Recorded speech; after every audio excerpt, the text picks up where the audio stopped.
Everyone, welcome to my channel. Episode 18 এর শুরুতে আপনারা যারা নতুন তারা প্লিজ আমাদের চ্যানেলটিকে সাবস্ক্রাইব করে রাখবেন এবং এর পরের এপিসোডগুলো দেখবেন। ডক্টর চায়না নার্স ওয়াকে একই রুমে দেখে ইউফি অন্য কিছুই ভেবে ফেলে। ইউফি বলে, তোমরা চলতে থাকো, আমি মনে হয় ভুল জায়গায় এসে পড়েছি ভুলে। এটা বলে ইউফি চলে যায় ওখান থেকে। মিং মোবাইলকে কল করে কিন্তু মোবাইল কোনো কলই ধরছে না, তাই মিং এর আরো মন খারাপ হয়ে যায়। মিংকে মন খারাপ দেখে লু তাকে তার এই মন খারাপের কারণ জিজ্ঞাসা করে। লু বুঝতে পারে যে নিশ্চয়ই মোবাইল জন্য মিং এর এই মন খারাপ। এই দেখে মিংকে কমফোর্ট করতে লাগে যে কিছু বয়েজরা এমন হয়, কিছু বয়েজরা অমন হয়, এরকম। তো মিং মনে করতে লাগে যে মোবাইল সে তাদের মধ্যে একজন হতে পারে। মিং এর জন্য মিং এর অফিসে কেউ একজন ফ্লাওয়ার বুকে পাঠিয়েছে। মিং মনে করে যে মোবাইল পাঠিয়েছে তার জন্য। ফ্লাওয়ার বুকেটাতে একটা কার্ড দেওয়া ছিল, ওই কার্ডটাতে লেখা ছিল নিচে নামতে। মিং তো অনেক খুশি হয়েছে কারণ মিং মনে করেছিল যে মোবাইল তার রাগ ভাঙানোর জন্য এই সারপ্রাইজটা দিতে চেয়েছে তাকে। কিন্তু সামনে মোবাইল জায়গায় গেমিং এর সাথে দেখা হয়। বুঝতে পারে যে এই ফ্লাওয়ার বুকেটটা গেমিংই তাকে পাঠিয়েছে।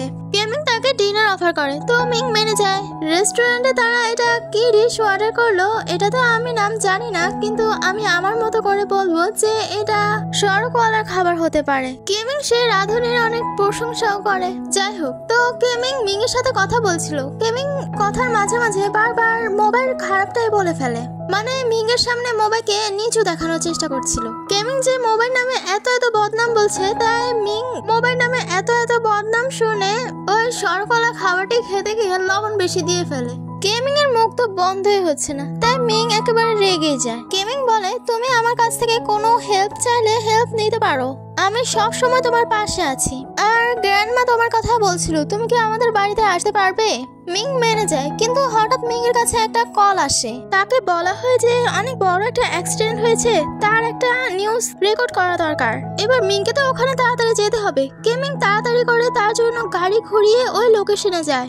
ওই অ্যাক্সিডেন্টটা যে হয়েছে, ওই অ্যাক্সিডেন্টের ইমার্জেন্সি পেশেন্টগুলো মোবাইল হসপিটালে আসছে। মিং এর কাছে তো কোনো ক্যামেরাও নেই আর ক্যামেরাম্যানও নেই, তাই গেমিং তার গাড়ি থেকে ক্যামেরাটি বার করে মিং এর নিউজ শুট করতে লাগে। আর মিংও ওই নিউজটি কন্টিনিউ করছে। ওই দুজন ক্রিটিক্যাল পেশেন্টের তো কোনো রিলেটিভস ছিল না, কিন্তু ওখানে একজন লোক ছিল।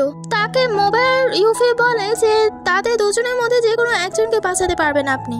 এবার বলুন, আপনি কি আপনার ফিয়ন্সিকে বাঁচাতে চান নাকি আপনার এক্স গার্লফ্রেন্ডকে বাঁচাতে চান? লোকটি বলে যে আমি দুজনকেই বাঁচাতে চাই। তাকে সাইন করতে দেওয়া হয়, কিন্তু তিনি সাইন করতে চায় না।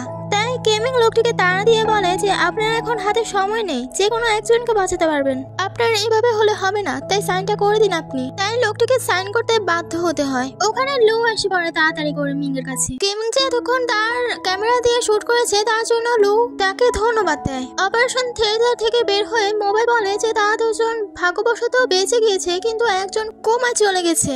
যে কোমা চলে যায় সে হলো ফিয়ন্সে, আর যে বেঁচে যায় সে হলো তার এক্স গার্লফ্রেন্ড। লোকটি তার ফিয়ন্সের মূল্যটা বুঝতে পারে। মোবাইল আর ইউফি দাঁড়িয়ে ওই লোকটার ফিয়ন্সের জন্য যে সে কান্না করছে তা দেখছে, আর ইউফিও ওই সিনটাতে নিজেকে কল্পনা করছে। ইউফি মোবাইলকে বলে যে তুমি যে আমাকে ছোটবেলায় প্রপোজ করেছিলে ওটার উত্তরটা কি হবে জানো? আমি যদি তোমাকে হ্যাঁ বলতাম তাহলে তুমি আমাকে এই রিপ্লাই কি বলতে?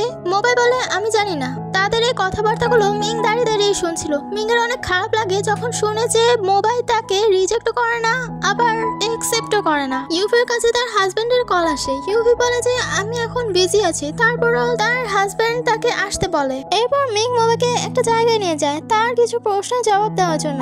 মিং মোবাইলকে জিজ্ঞাসা করে যে তুমি ইউফির সাথে কি করে দেখা করেছিলে? মোবাইল বলে যে আমার মা যখন অসুস্থ হয়ে গিয়েছিল তখন সে আমার খেয়াল রেখেছিল, সবসময় আমার পাশে ছিল, আমার সুখে দুঃখে সবসময় আমার সাথে ছিল। মিং বলে তো তোমায় আবার ছেড়ে চলে গেল কেন সে? মোবাইল বলে কারণ সে একজন ডান্স পারফর্মার হতে চেয়েছিল, অনেক বড় উচ্চ শিক্ষিত হতে চেয়েছিল, তাই তাকে বিদেশে চলে যেতে হলো। মিং আরো কিছু প্রশ্ন করতে নেবে মোবাইলকে, কিন্তু মোবাইল কাছে তখনই ইউফির একটা মেসেজ আসে। ইউফি তাকে বলে যে আমি এখন অনেক বিপদে আছি, তুমি তাড়াতাড়ি আমার কাছে এসে পড়ো। ইউফির যে এক্স হাজবেন্ড সে তার কাছে এসে তাকে টর্চার করতে লাগে। ইউফির হাজবেন্ডকে সে ডিভোর্স দিয়ে দিয়েছে, তারপরও সে এসে তাকে ডিস্টার্ব করে। ইউফির হাজবেন্ড বলে যে তুমি আমাকে আবারও বিয়ে করো। ইউফি তো সোজা মানা করে দেয়। ইউফি না মানতে চাইলে তার এক্স হাজবেন্ড তাকে থাপ্পড় দিয়ে দেয়। এত জোরে ইউফিকে মারলো যে তার গালে একটু ক্র্যাচ পড়ে যায়। মোবাইল সঠিক সময় এসে ইউফিকে তার এক্স হাজবেন্ড থেকে বাঁচিয়ে নেয়, আর তার এক্স হাজবেন্ডকে পুলিশের হাতে দিয়ে দেয়। মিং তো অপেক্ষা করছিল তাদের জন্য, তারা কখন আসবে। ইউফি আর মোবাই আসলে ইউফি তার রুমে চলে যাওয়ার পর মোবাইকে ডাক দেয় মিং। মোবাই মিং এর ঘরে আসলে মিং তাকে জিজ্ঞাসা করে যে তুমি এই রিলেশনশিপটা কি রাখতে চাও। মোবাই বলে না। মিং এর এতে অনেক কষ্ট হয়। মিং বলে তুমি কি আমাকে কখনো ভালোবেসেছো। মোবাই বলে না, আসলে মোবাইকে তার এআই যা ইনস্ট্রাকশন দিচ্ছে তাই বলছে, তার মনেরটা কখনো শুনেনি।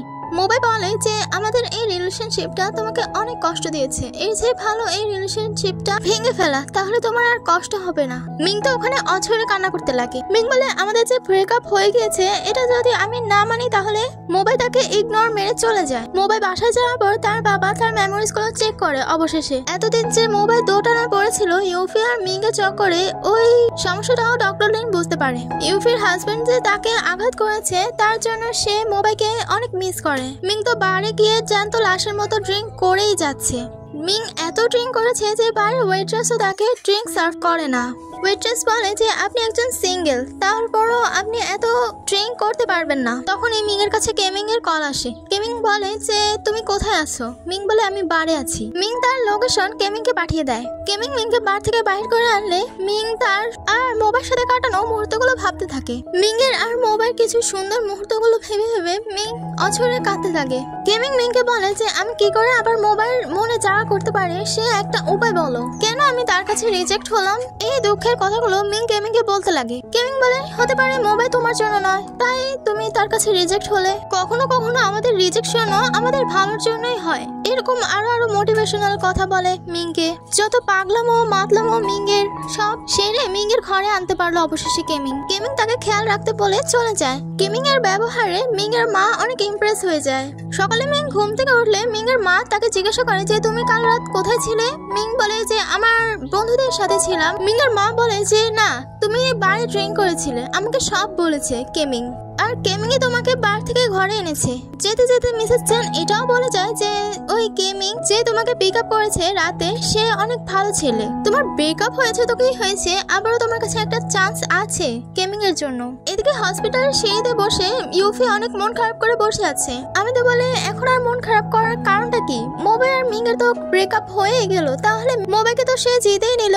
ইউফি বলে আমার জন্যই হয়তো তোমাদের রিলেশনশিপটা খারাপ হয়ে গেছে, তাই না। মোবাই বলে না, কোনো সমস্যা নেই, আমি নিজেই ব্রেকআপ করে নিয়েছি তার কাছ থেকে। ইউফি বলে যদি আমার কাছে টাইম মেশিন থাকতো তাহলে আমি অতীতে চলে যেতাম আর তোমার প্রপোজালে রিজেক্ট করতাম না, আমি তোমাকে তখন ইয়েস বলতাম। যদি আমি এখন তোমাকে প্রপোজ করি তাহলে তুমি আমাকে এর জবাবে কি বলবে, এর উত্তরটা কিন্তু আমাকে ভেবে চিন্তে বলবে তুমি। মোবাই তার এআই ইনস্ট্রাকশনের ধারা ইউফিকে বলে যে ছোটবেলায় আমার মা মারা যাওয়ার পর তুমি আমার খেয়াল রেখেছিলে, আমি তোমাকে এখনো লাইক করি কিন্তু অ্যাজ এ সিস্টার হিসেবে, মানে আমি তোমাকে বড় বোন হিসেবে মানি। তারা এভাবে কথাই বলছিল কিন্তু তাদের কাছে একটা কল আসে ইমার্জেন্সি পেশেন্টের। তো সে ইমার্জেন্সি পেশেন্টের ট্রিটমেন্ট করতে হয়। মিং মোবাইকে মেসেজ করেছিল আসতে। মিং বলে যে তোমার ওই মহিলাটিকে আগেই বাঁচানো উচিত ছিল। মোবাই বলে আমি তাকে বাঁচাতেই চেয়েছিলাম কিন্তু দুর্ভাগ্যবশত সে মারা গেল। মিং বলে তো আমাদের রিলেশনশিপটার কি হবে। মোবাই বলে আমি আমাদের রিলেশনশিপটা বাঁচানোর জন্য আমি তোমার সাথে ব্রেকআপ করেছি। মিং বলে ঠিক আছে। মোবাই বলে আমাকে এখন অনেক জরুরি কাজে যেতে হবে, আমি চলে যাচ্ছি। এটা বলে মোবাই ওখান থেকে চলে যায় আর মিং তো ওখানে দাঁড়িয়ে দাঁড়িয়ে কান্নাই করতে লাগে। এরপর মিং এর জন্য মিং এর মা তার ফেভারিট কেক বানিয়ে আনে মিং এর মন ভালো করার জন্য। মিসেস চ্যান মিংকে কেমিং এর ব্যাপারে বলতে লাগে যে কেমিংকে তাকে একটা সুযোগ দেওয়া উচিত। কেমিং এর ব্যাপারে মিংকে বোঝাতে লাগে কিন্তু মিং তো মানেই না।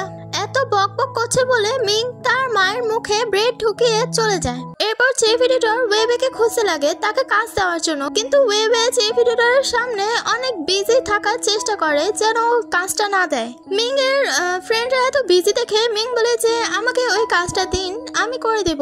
চিফ এডিটর বলে যে তুমি তো এখন অনেক কাজ করবে, অনেক বিজি, তাহলে তুমি এই কাজটা করতে পারবে না। মিং বলে আমি এটা সামনে নেব, আমি আমার কাজ সম্পূর্ণ করে ফেলবো। এতে চিফ এডিটর মিং এর উপর একটু ইমপ্রেস হয়। মিং যে চিফ এডিটরকে ইমপ্রেস করলো এই বিষয়টা ওয়েবের কাছে একটুও ভালো লাগে না। ওয়েবে মিং এর উপর জেলাস হয়। অফিসে সবাই তার নিজ নিজ বয়ফ্রেন্ডের কথা বলছে কিন্তু মিং এর দিকে মন খারাপ করে শুয়ে থাকে আর মোবাইলের সাথে কাটানো সুন্দর মুহূর্তগুলো ভাবতে থাকে। তো এর পরের এপিসোডটা দেখার জন্য প্লিজ আমার চ্যানেলটিকে সাবস্ক্রাইব করে রাখো তোমরা। আমার কথা মনে রাখবে কিন্তু তোমরা। Like comment share. তো বাই।